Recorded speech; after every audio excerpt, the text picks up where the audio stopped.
이건 자살 작전입니다. 저는 동료에게 그렇게 말했습니다. 48시간 안에 인지를 구출한다고요? 정보도 부족하고 현지 협력도 불확실한 상황에서 말입니까? 저는 로건 크리드, 위기 대응 전문가입니다. CIA 동남아 지부에서 23년간 인질 협상을 총괄해왔죠. 제가 세운 원칙이 있습니다. 서두르면 실패한다. 신중해야 생명을 구한다.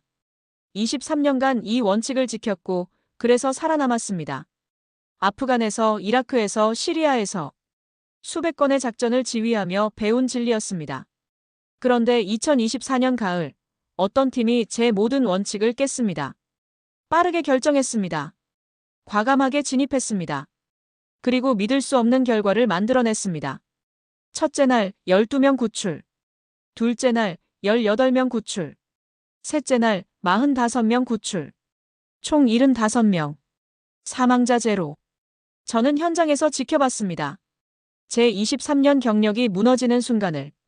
제가 믿었던 모든 상식이 뒤집히는 순간을. 그리고 깨달았습니다. 원칙보다 강한 게 있다는 것을. 바로 의지였습니다. 대체 어떤 나라가 이런 의지를 가진 겁니까? 지금부터 그 사흘간의 기적을 말씀드리겠습니다. 48시간. 생과 사를 가르는 시간입니다. 저는 로건 크리드, 23년간 이 일을 해왔습니다. 그날 자정, 단 한 통의 영상 파일이 제 세계를 흔들었죠. 화질은 거칠었습니다. 하지만 그 속의 공포는 선명했습니다. 제발 살려주세요. 저는 그 순간 알았습니다. 이건 시작이라는 것을.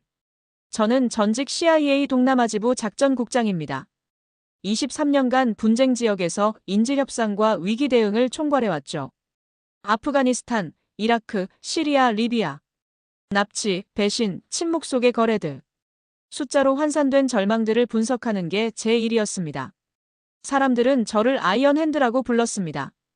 결정을 내릴 때 손이 떨리지 않는다는 이유로요. 하지만 그날 밤만큼은 제 손끝이 미세하게 떨렸습니다. 방콕의 밤은 언제나처럼 반짝였습니다. 호텔 23층, 창밖의 불빛들은 평화를 말하고 있었죠. 네온 사인이 깜빡이고 거리의 차들이 천천히 움직였습니다.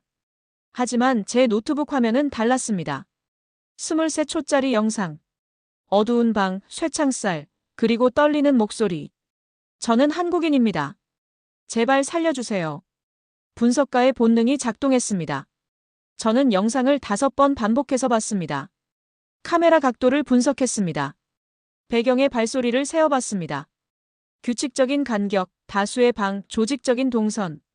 벽의 질감, 창문의 크기, 심지어 공기의 습도까지. 모든 디테일이 하나의 결론을 가리켰습니다. 이건 우발적 범죄가 아니었습니다. 체계적 감금이었죠. 저는 즉시 네트워크를 가동했습니다. 태국의 현장 소스, 캄보디아의 정보원, 베트남의 옛 동료. 모두에게 같은 질문을 던졌습니다. 최근 한국인 실종 사례, 파악된 게 있습니까? 답은 생각보다 빠르게 돌아왔습니다. 그리고 충격적이었죠. 지난 3주간 12명. 유학생, 취업준비생, 여행객. 20대 초반부터 30대 초반까지. 모두 연락이 끊겼습니다. 마지막 통화 위치는 모두 달랐지만 패턴은 동일했습니다. 같은 지역권, 비슷한 시간대, 그리고 완벽한 침묵. 패턴이 보이기 시작했죠. 저는 지도를 펼쳤습니다. 실종 지점들을 표시했습니다. 점들이 선으로 연결됐고 선은 하나의 영역을 만들었습니다.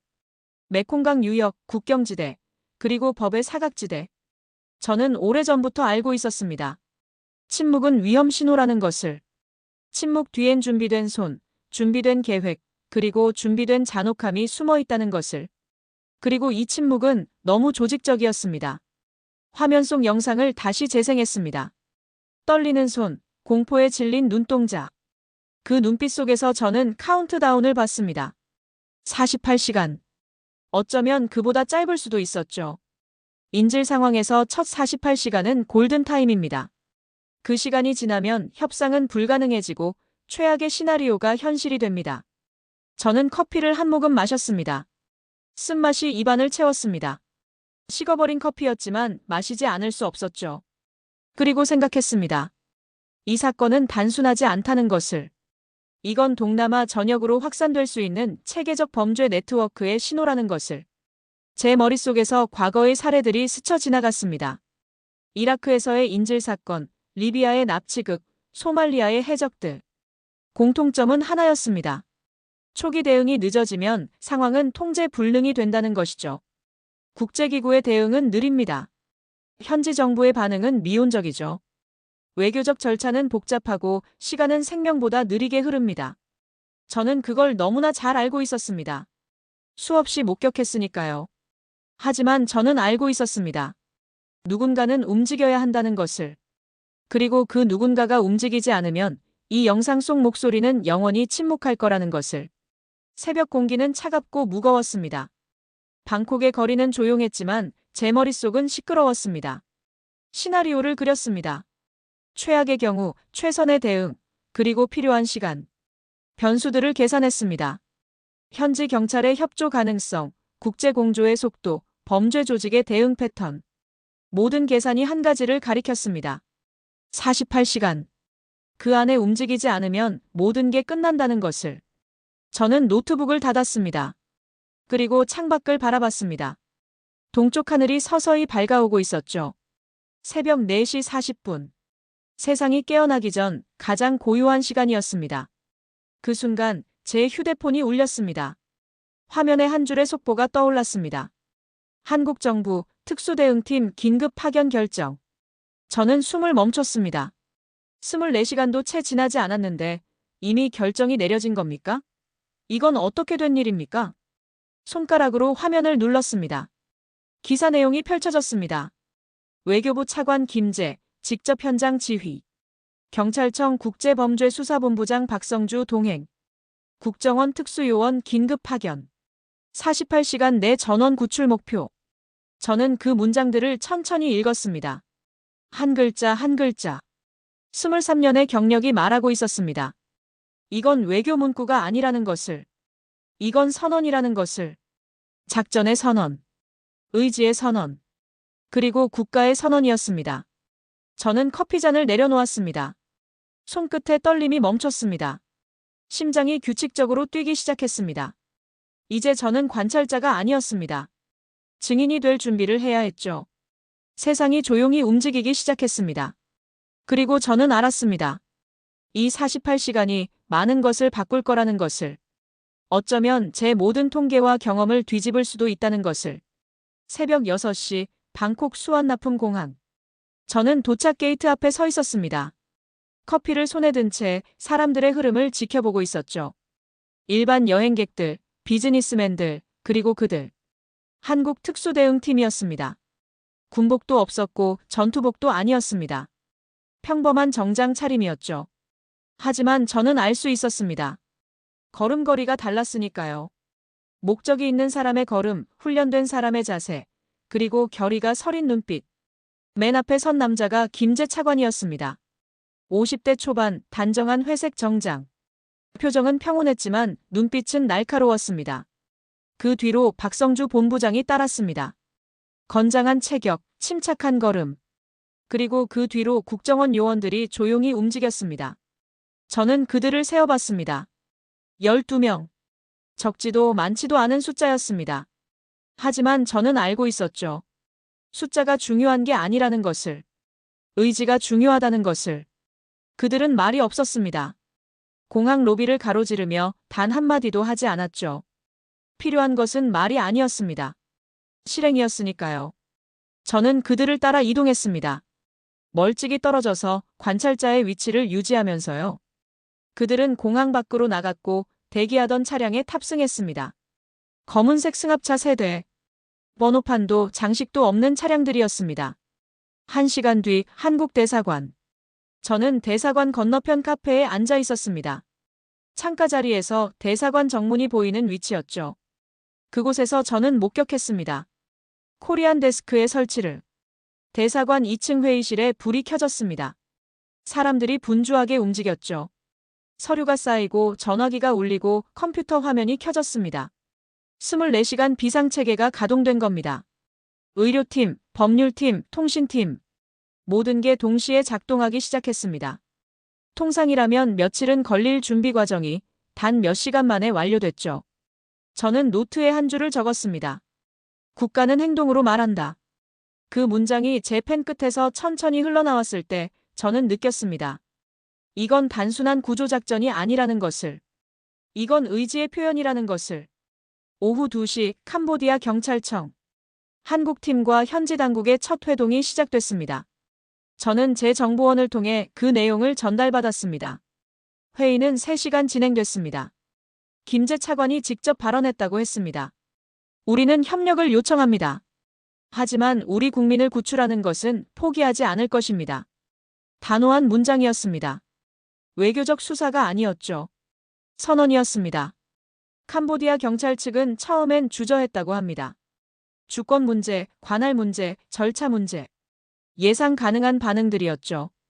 하지만 박성주 본부장이 자료를 펼쳤습니다. 실종자 명단, 위치 정보, 조직 구조도. 이미 한국 측은 독자적으로 정보를 수집해 놓은 상태였습니다. 회의실 공기가 바뀌었다고 합니다. 캄보디아 측은 더 이상 반대하지 않았죠. 대신 협력을 약속했습니다. 저는 그 소식을 들으며 생각했습니다. 이게 바로 전문성이구나. 준비된 자료, 명확한 의지, 그리고 존중 어린 태도. 3가지가 결합되면 불가능해 보이던 협력도 가능해진다는 것을. 저녁 6시 거리의 분위기가 달라지기 시작했습니다. 푸놈펜 시내 곳곳에서 태극기가 보이기 시작했죠. 한국 식당 앞, 대학가, 심지어 재래시장에까지. 현지 주민들이 들고 나온 겁니다. 한국의 대응에 대한 지지 표시였죠. 소셜미디어에는 해시태그가 퍼지기 시작했습니다. 코리아 헬프스 캄보디아 땡큐 코리아 짧은 문장들이었지만 그 안에 담긴 감정은 진실했습니다. 저는 거리를 걸으며 그 풍경을 지켜봤습니다. 한 젊은 여성이 태극기를 들고 서 있었습니다. 그녀에게 다가가 물었습니다. 왜 저 깃발을 들고 계십니까? 그녀가 대답했습니다. 한국은 자기 국민을 포기하지 않잖아요. 우리도 그런 나라였으면 좋겠어요. 저는 그 말을 듣고 멈췄습니다. 단순한 감사가 아니었습니다. 이건 부러움이었고 동경이었으며 희망이었습니다. 밤 10시, 저는 호텔 방으로 돌아왔습니다. 노트북을 켰고 하루를 정리하기 시작했습니다. 하지만 손이 키보드 위에서 멈췄습니다.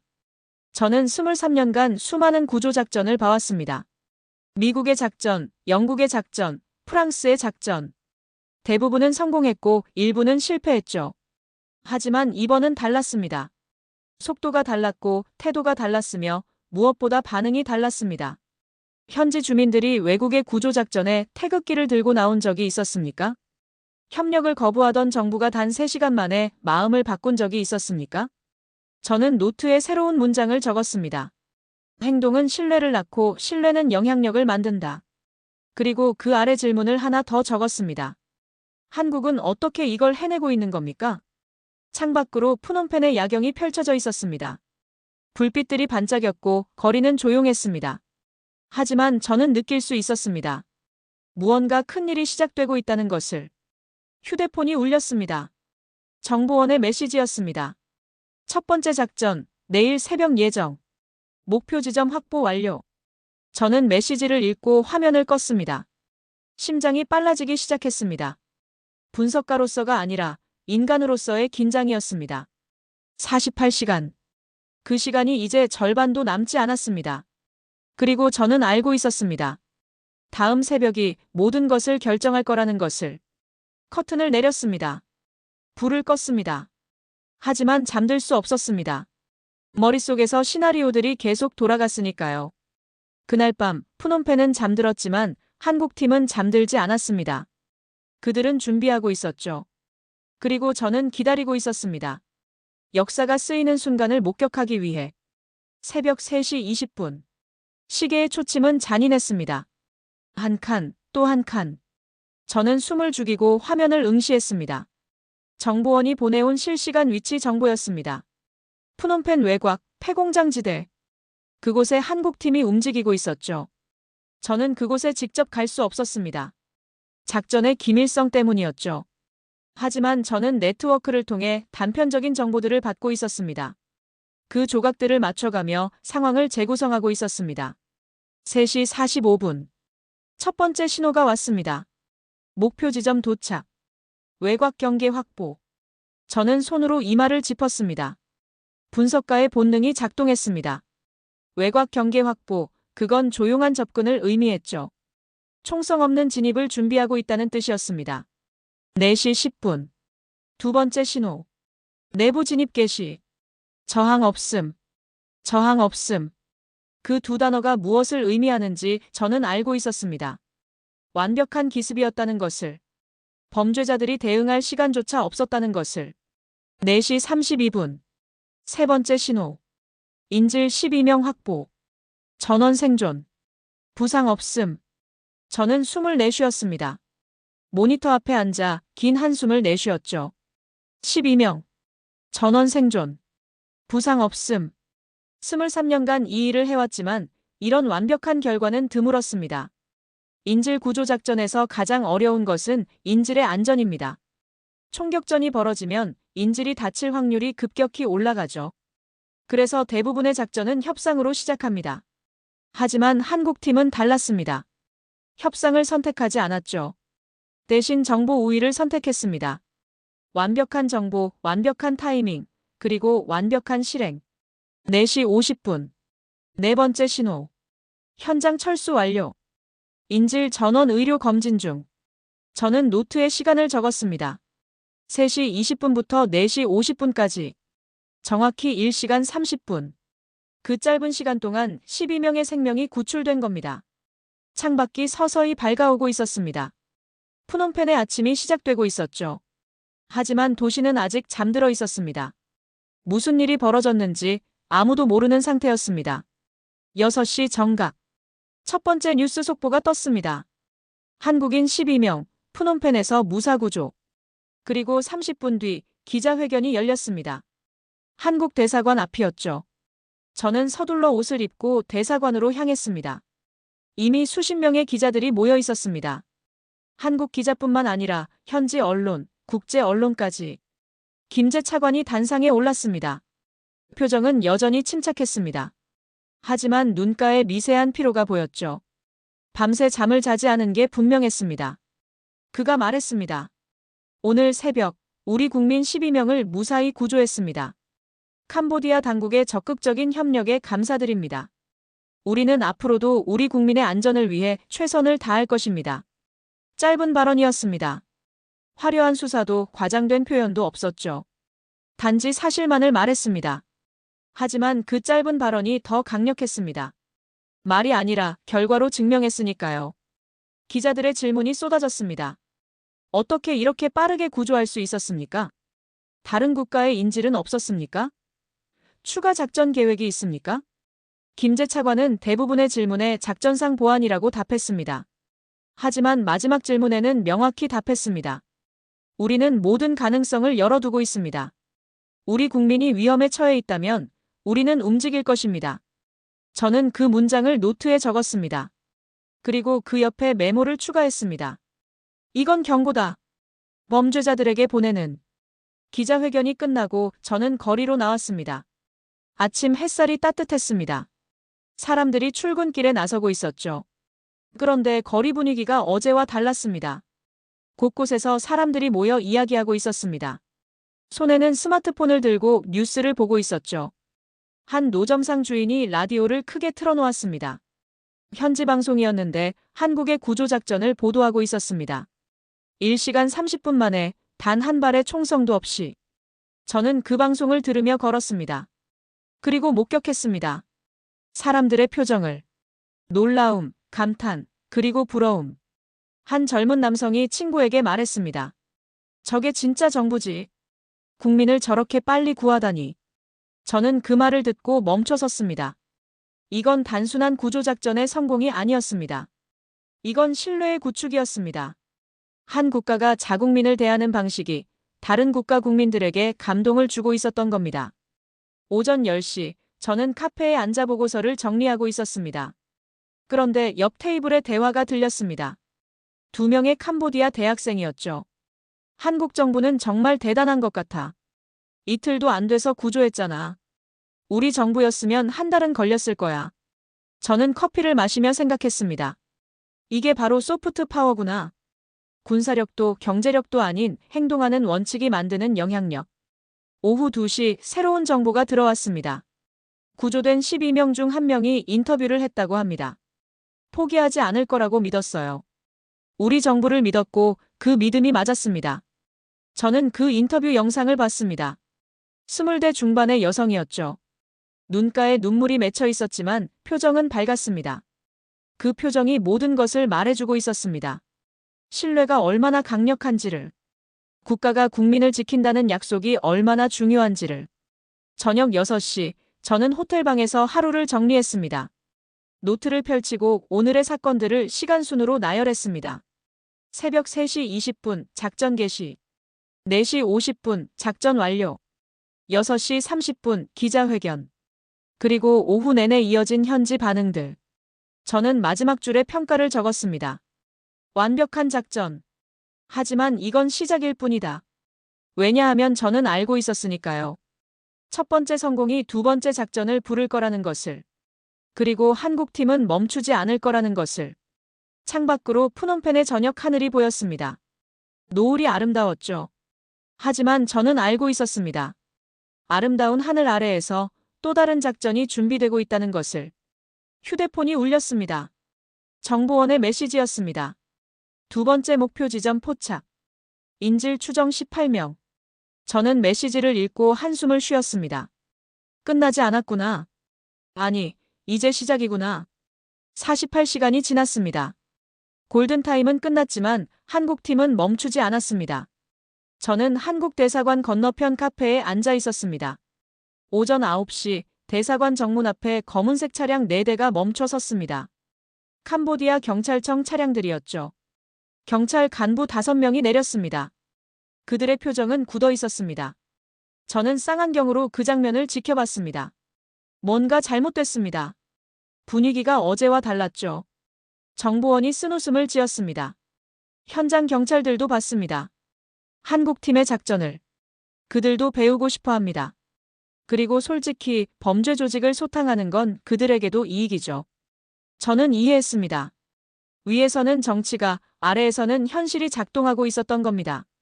저녁 6시 대사관 앞 시위는 여전히 계속되고 있었습니다. 숫자가 늘어나 200명이 넘었죠. 촛불이 켜지기 시작했습니다. 저는 그 풍경을 지켜보며 생각했습니다. 이게 바로 민심이구나. 정부의 결정과 상관없이 사람들은 옳은 일을 응원한다는 것을. 밤 9시 저는 호텔방으로 돌아왔습니다. 노트북을 켜고 오늘을 정리했습니다. 공식 압박, 비공식 협력, 그리고 민심의 지지. 이 세 가지가 동시에 작동하고 있었습니다. 복잡한 구도였지만 동시에 명확한 구도이기도 했습니다. 밤 11시 휴대폰이 울렸습니다. 정보원이었습니다. 자정 이후 작전 개시 예정. 목표는 시아누크빌 외곽. 인질 18명 추정. 저는 답장을 보내지 않았습니다. 대신 커피를 내렸습니다. 긴 밤이 될 것 같았으니까요. 창밖을 바라봤습니다. 푸놈펜의 밤은 조용했습니다. 하지만 200km 떨어진 시아누크빌에서는 곧 또 다른 작전이 시작될 겁니다. 저는 시계를 봤습니다. 자정까지 1시간. 그 1시간 동안 저는 과거의 사례들을 떠올렸습니다. 리비아에서의 실패한 구조작전. 총격전이 벌어졌고 인질 3명이 사망했죠. 이라크에서의 지연된 협상. 시간을 끌다가 결국 최악의 결과를 맞았습니다. 하지만 한국팀은 달랐습니다. 빠르고 정확하고 단호했습니다. 자정이 가까워졌습니다. 저는 노트를 펼쳤습니다. 그리고 한 줄을 적었습니다. 두 번째 시험이 시작된다. 첫 번째가 운이었는지 실력이었는지 증명될 시간이다. 커피를 한 모금 마셨습니다. 쓴맛이 입안을 채웠습니다. 하지만 정신은 또렷했습니다. 시계 바늘이 자정을 가리켰습니다. 저는 창문을 열었습니다. 밤바람이 차가웠습니다. 어딘가에서 누군가가 움직이고 있었습니다. 침묵 속에서 생명을 구하기 위해. 그리고 저는 그 침묵을 기록할 준비가 되어 있었습니다. 휴대폰 화면이 켜졌습니다. 새 메시지는 없었습니다. 하지만 곧 올 겁니다. 작전이 시작되면 신호가 올 테니까요. 저는 자리에 앉아 기다렸습니다. 분석가로서가 아니라 증인으로서. 역사가 다시 쓰이는 순간을 목격하기 위해 새벽 1시 40분 시아누크빌 해안가에서 10km 떨어진 공장지대. 저는 그곳에 없었지만 정보는 실시간으로 들어오고 있었습니다. 첫 번째 신호. 목표 건물 확인. 3층 콘크리트 구조. 경비 예상 인원 8명. 저는 노트북 화면에 지도를 띄웠습니다. 위성사진으로 건물 구조를 분석했죠. 출입구 2개, 비상구 하나, 옥상 접근로 하나. 전술적으로 까다로운 구조였습니다. 2시 10분. 두 번째 신호. 외곽 경계 무력화 완료. 내부 진입 준비 중. 무력화. 저는 그 단어의 의미를 곱씹었습니다. 죽인 게 아니라 무력화했다는 것. 여전히 최소한의 폭력만을 사용하고 있다는 뜻이었죠. 2시 35분. 세 번째 신호. 1층 제압. 저항 최소. 진입 계속. 저는 시계를 봤습니다. 첫 신호부터 지금까지 55분. 첫 번째 작전보다 시간이 더 걸리고 있었습니다. 3시 5분. 네 번째 신호. 2층 진입. 인질 발견. 상태 확인 중. 저는 숨을 참았습니다. 그 짧은 시간이 영원처럼 느껴졌습니다. 3시 18분. 다섯 번째 신호. 인질 18명 확보. 전원 생존. 경미한 부상 3명. 저는 천천히 숨을 내쉬었습니다. 또 해냈습니다. 18명 전원 생존. 3시 40분. 여섯 번째 신호. 현장 이탈 완료. 의료진 대기 중. 저는 노트에 시간을 적었습니다. 1시 40분부터 3시 40분까지. 정확히 2시간. 여전히 놀라운 속도였습니다. 새벽 4시, 저는 창밖을 바라봤습니다. 하늘이 서서히 밝아오고 있었습니다. 200km 떨어진 시아누크빌에서는 18명이 자유를 되찾았습니다. 6시 30분. 뉴스 속보가 터졌습니다. 한국 시아누크빌서 추가 구조작전 성공. 18명 구출. 이번엔 반응이 더 빨랐습니다. 소셜미디어가 폭발했죠. 코리아 어게인 투타임즈 히어로 해시태그들이 순식간에 퍼져나갔습니다. 7시, 저는 서둘러 대사관으로 향했습니다. 이미 기자들이 100명 넘게 모여 있었습니다. 7시 30분, 김제 차관이 나타났습니다. 박성주 본부장도 함께였죠. 김제 차관이 말했습니다. 오늘 새벽, 우리 국민 18명을 추가로 구조했습니다. 캄보디아 경찰의 용기 있는 협력이 있었습니다. 용기 있는 협력. 저는 그 표현에 주목했습니다. 공식적으로는 중단 요청을 받았지만 현장에서는 협력이 이루어졌다는 걸 우회적으로 표현한 겁니다. 박성주 본부장이 추가 발언을 했습니다. 우리는 단 한 명의 사상자도 내지 않았습니다. 범죄자들도 우리 팀도 인질들도 모두 안전합니다. 이것이 우리의 원칙입니다. 기자들의 플래시가 터졌습니다. 질문들이 쏟아졌죠. 세 번째 작전도 계획하고 있습니까? 중국의 반응에 대해 어떻게 생각하십니까? 마지막 질문에 회의장 분위기가 살짝 얼어붙었습니다. 중국 문제. 저도 알고 있었습니다. 베이징이 움직이기 시작했다는 것을. 김제 차관이 침착하게 답했습니다. 우리는 어떤 국가와도 좋은 관계를 유지하고 싶습니다. 하지만 우리 국민의 생명보다 중요한 관계는 없습니다. 명확한 선긋기였습니다. 저는 그 문장을 노트에 적었습니다. 8시, 저는 시내 중심가로 향했습니다. 어제 시위가 있었던 곳이었죠. 오늘은 더 많은 사람들이 모여 있었습니다. 300명 넘게 보였습니다. 손에는 태극기, 피켓, 꽃다발까지 들고 있었죠. 한 중년 남성이 연설하고 있었습니다. 한국이 보여주는 건 힘이 아닙니다. 원칙입니다. 국민을 지키는 정부의 원칙입니다. 박수가 터져나왔습니다. 저는 그 광경을 지켜보며 깨달았습니다. 이건 더 이상 한국만의 이야기가 아니라는 것을. 오전 10시 한 카페에서 현지 언론인을 만났습니다. 푸놈펜 포스트의 베테랑 기자였죠. 그가 말했습니다. 로건, 지금 뭔가 변하고 있어요. 사람들의 인식이 바뀌고 있습니다. 어떻게 바뀌고 있습니까? 국가가 뭘 해야 하는지에 대한 기준이 생기고 있어요. 한국이 그 기준을 보여줬습니다. 저는 고개를 끄덕였습니다. 이건 단순한 구조작전이 아니었습니다. 새로운 기준의 탄생이었습니다. 정오, 특별한 소식이 들어왔습니다. 구조된 인질 중 한 명이 캄보디아인이었다는 겁니다. 오후 1시 그 캄보디아인이 기자회견을 했습니다.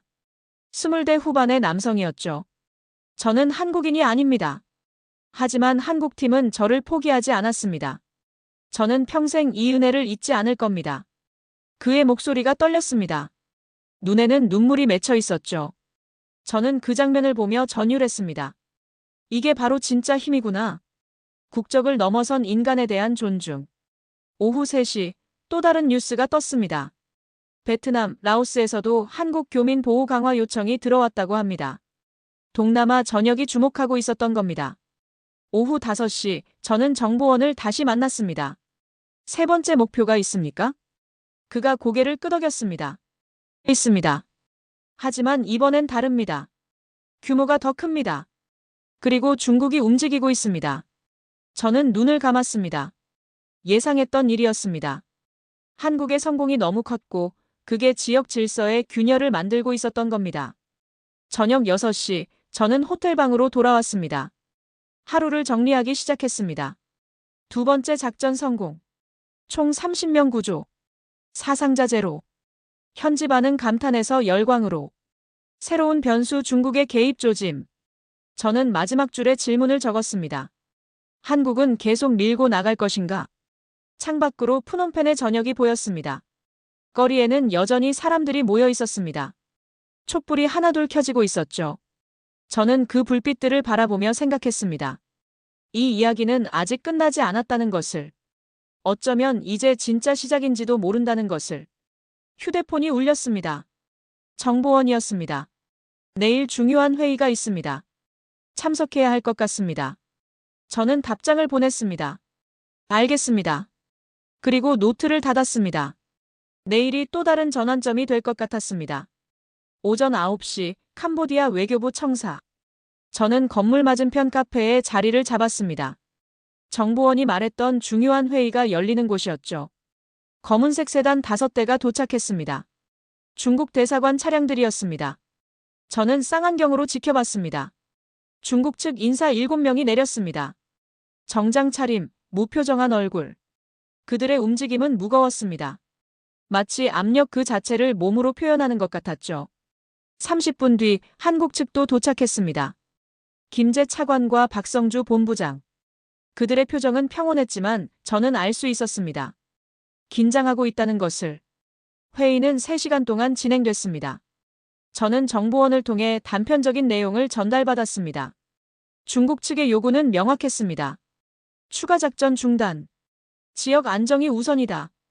한국 측의 답변도 명확했습니다. 우리 국민 보호가 최우선이다.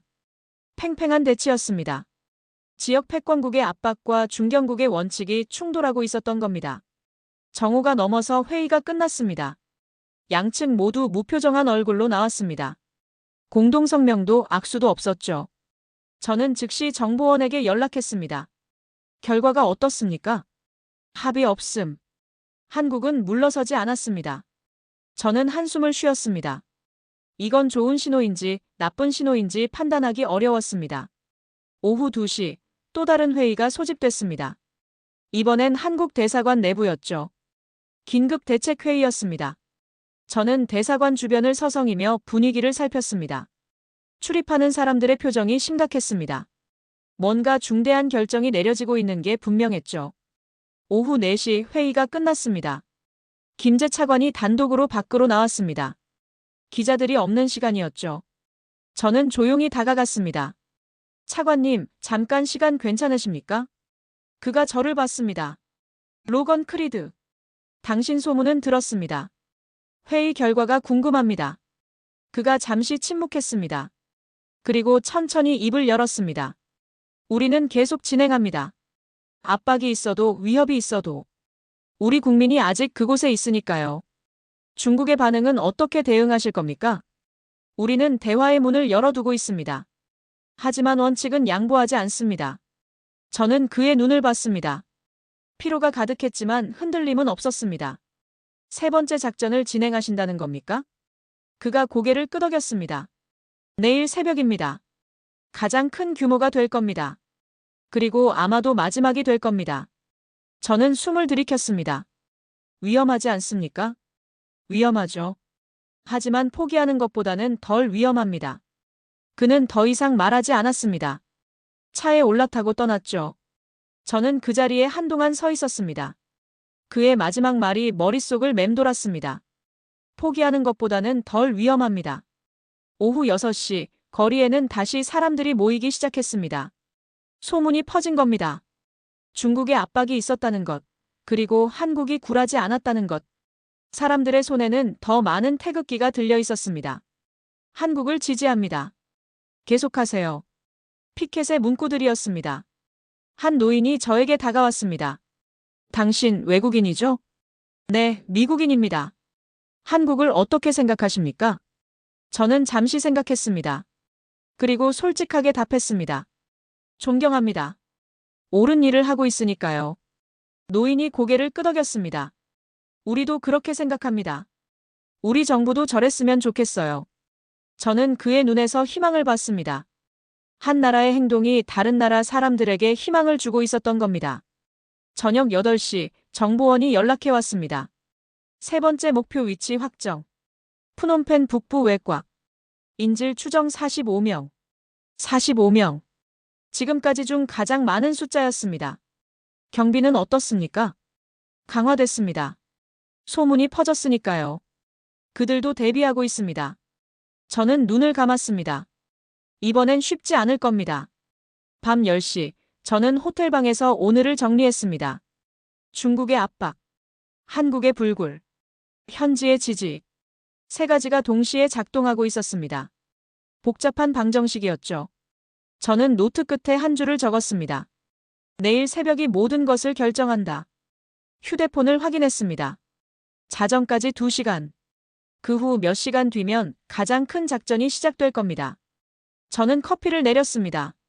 오늘 밤은 잠들 수 없을 것 같았습니다. 창밖을 봤습니다. 푸놈펜의 밤은 고요했습니다. 하지만 그 고요함 속에서 수많은 사람들이 깨어 있었습니다. 한국팀은 준비하고 있을 겁니다. 범죄자들은 경계하고 있을 겁니다. 그리고 45명의 인질들은 기다리고 있을 겁니다. 저는 노트를 펼쳤습니다. 내일의 기록을 위한 새 페이지를 열었죠. 첫 줄에 날짜를 적었습니다. 그리고 그 아래 제목을 적었습니다.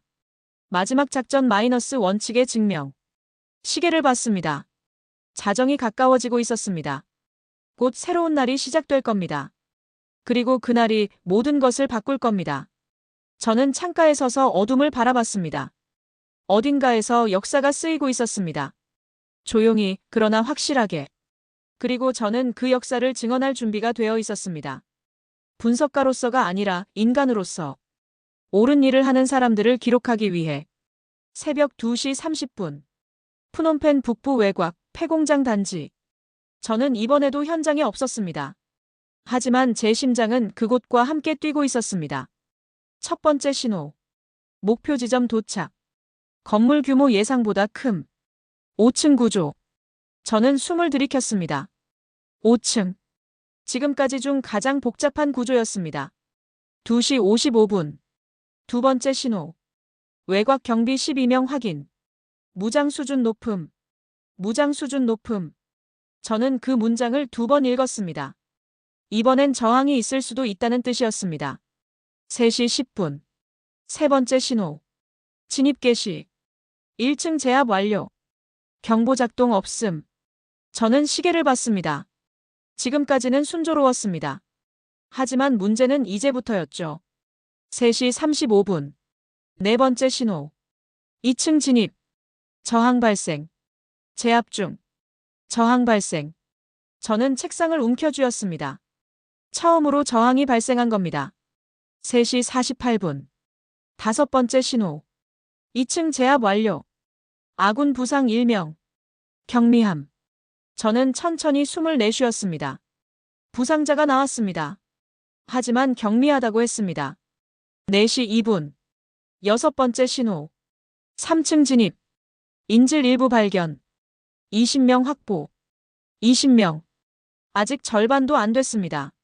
나머지는 어디에 있는 겁니까? 4시 25분. 일곱 번째 신호. 4층 수색 중. 추가 인질 발견 없음. 저는 이마를 짚었습니다. 나머지 인질들은 어디 있는 겁니까? 4시 40분. 8번째 신호. 5층 진입. 나머지 인질 발견. 25명 확보. 저는 안도의 한숨을 쉬었습니다. 찾았습니다. 45명 전원을. 하지만 다음 신호가 문제였습니다. 4시 43분. 9번째 신호. 건물 외부에서 차량 접근. 증언 추정. 저는 자리에서 벌떡 일어났습니다. 증언. 범죄자들의 지원 병력이 오고 있다는 뜻이었습니다. 4시 50분. 10번째 신호. 캄보디아 경찰 차단선 형성. 증언 저지 중. 저는 주먹을 쥐었습니다. 캄보디아 경찰이 움직인 겁니다. 공식적으로는 반대했지만 현장에서는 한국팀을 보호하고 있었던 겁니다. 5시 5분. 11번째 신호. 전원 건물 이탈.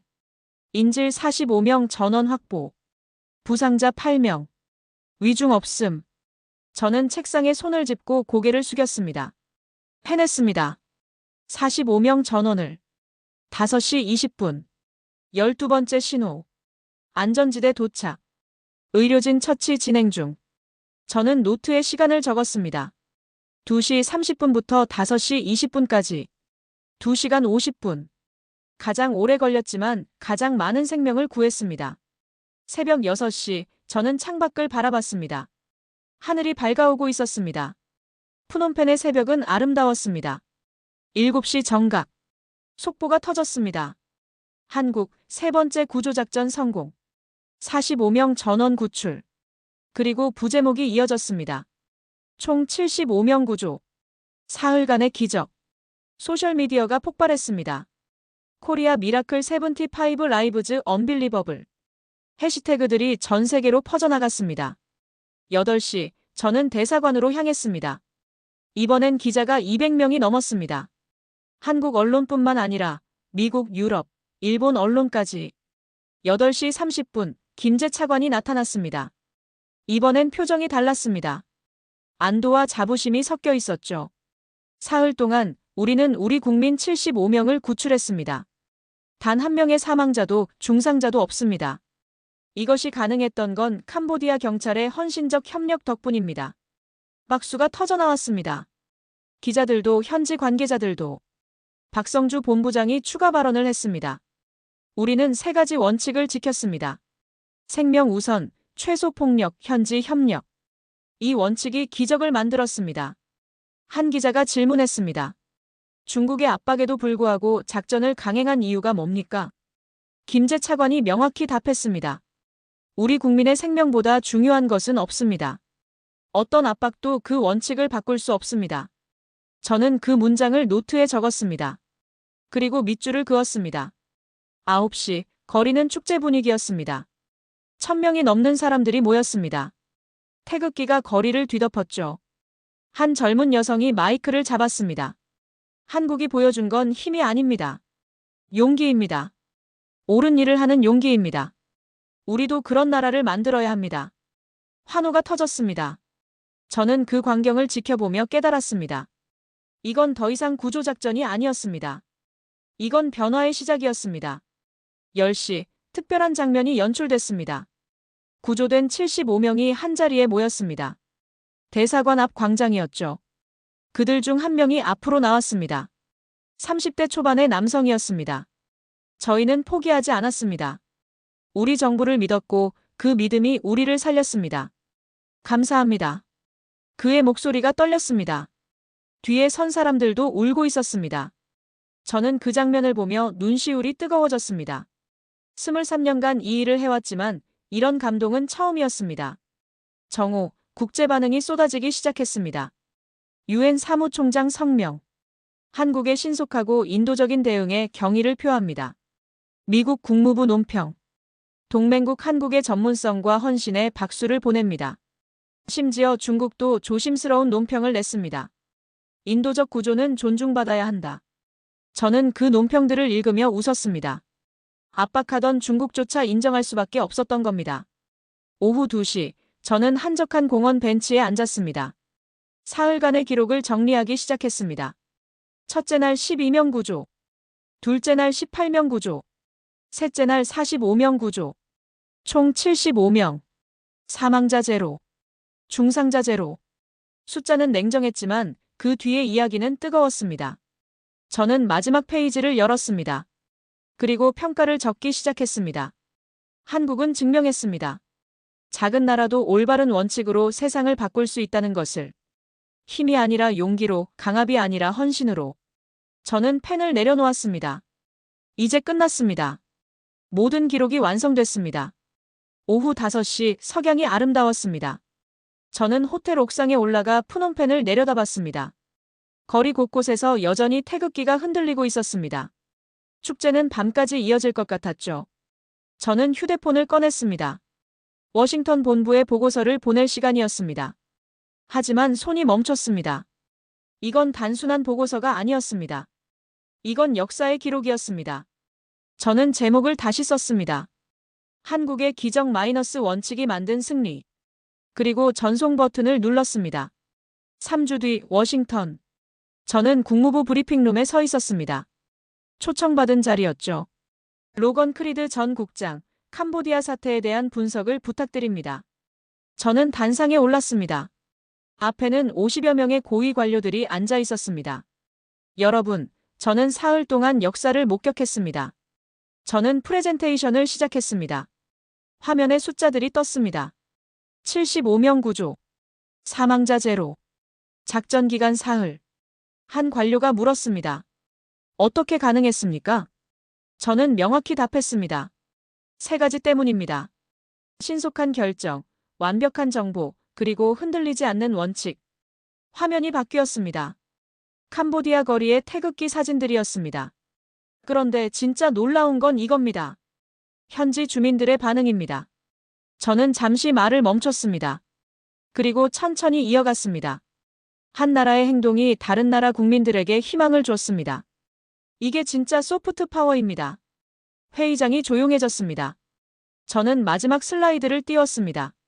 제목은 간단했습니다. 교훈. 우리는 배워야 합니다. 힘만으로는 부족합니다. 원칙이 필요합니다.